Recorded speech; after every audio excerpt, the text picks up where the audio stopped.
This is the presentation of Group 3, entitled The Effect of Ecological Services Towards Human Being.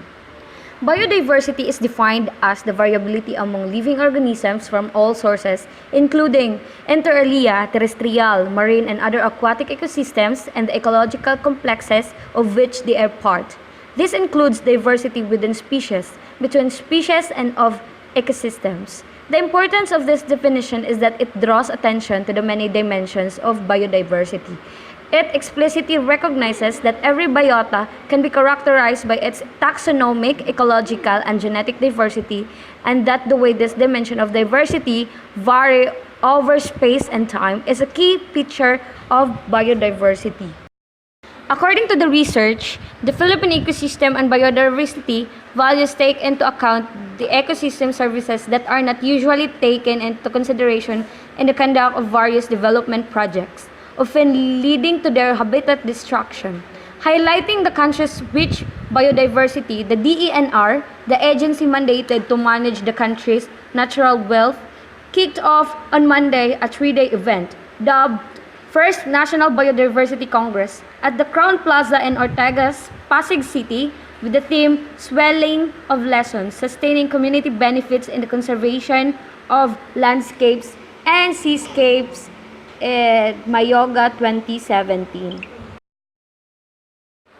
The research objectives. The purpose of this study is to aim and determine the ecological services based on the following. Describe the level of ecological services based on the respondents in terms of regulating services, provisioning services, supporting services, and cultural services. The scope and the limitation of the study. This research study was only conducted in Tribro Boarding House, Tadeco Road, Panabo City, Davao del Norte. Equally fair and random sampling distributed in each participant, and the participant could be checked the following checkbox based on the satisfaction and every question with corresponding number. Table 1 shown the respondent data. Area distributed, Tribro Boarding House, Tadeco Road, Panabo City. For female, we have 8 participants, and for male, we have 2 participants, and overall total with 10 participants. Research instrument of the study. This research used one set of research questionnaire and contained responses concerned based on the level of satisfaction of the respondent according of ecological services. It covers the 4 services.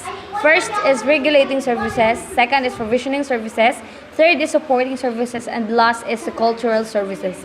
The following parameters were based on satisfaction and measured the level of satisfaction.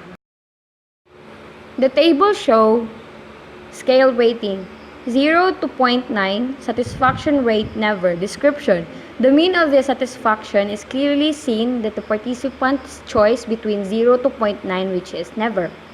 1 to 1.9, satisfaction rate of N. The mean of the satisfaction is clearly seen that the participant's choice between 1 to 1.9, which is of N. 2 to 2.9, sometimes the mean of the satisfaction is clearly seen that the participant's choice between 2 to 2.9, which is of N. 3 above, always, the mean of the satisfaction is clearly seen that the participant's choice 3 above. Cultural services, satisfaction rate, often, sometimes, often, never. And based on that record, cultural services is mostly answered often. Provisioning services, satisfaction rate, never, often, often, and often. Based on the record, the provisioning services answered mostly often. Regulating services, satisfaction rate, often, often, often, never. And based on that record, regulating services is mostly answered by often. Supporting services, satisfaction rate, often, often, often, never. Based of the record, mostly answered often in supporting services. The discussion of this study, ecosystem services are the benefits nature provides to human well-being.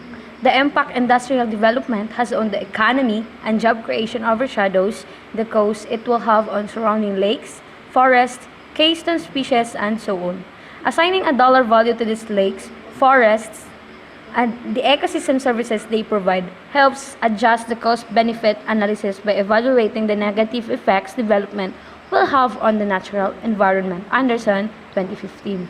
The table shown the level of satisfaction based on the table above. Each ecological services has corresponding mean for provisioning services, cultural services, regulating services, and supporting services. Based on the result of the table among the four, most of the result belongs to satisfaction rate of offend, which the scale rate of 1 to 1.9. This result is based on the total computation of the 10 respondents with 2 male participants and 8 women participants at Tribro Boarding House at Tadeco Road, Panabo City.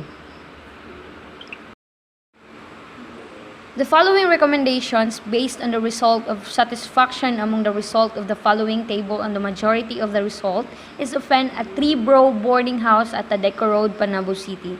Therefore, the researcher recommends the following. Number 1. The government should provide a clear research or information on how ecological services work and its process towards human activity. Related studies may conduct using the result of this research study.